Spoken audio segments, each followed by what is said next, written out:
নমস্কার বন্ধুরা, আজ আমি বানাবো আলু পটলের বাটি চচ্চড়ি। আলু, পটল, পেঁয়াজ সব কেটে নিয়েছি। ধনেপাতা, চিনি, হলুদ গুঁড়ো, নুন আর তেল। প্রথমে আমি একটা মিক্সিং বোল নিয়ে নিয়েছি। পটল কুচনোগুলো দিয়ে দিলাম, দেবো কেটে রাখা আলু, কুচিয়ে রাখা পেঁয়াজ, টমেটো, 5টা কাঁচা লঙ্কা, দেবো নুন, হলুদ গুঁড়ো, দেবো চিনি, ধনেপাতা, দিয়ে দেবো তেল। তো ভালো করে আমি মেখে নেব।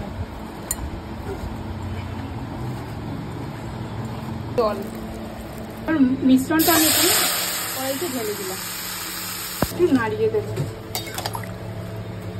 ঢাকা দিয়ে দেবো। 20 মিনিট হবে।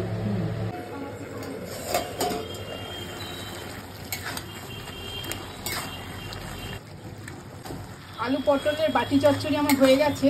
এবার আমি নাবিয়ে নেব। ধনেপাতা দিয়ে গার্নিশিং করে দিচ্ছি।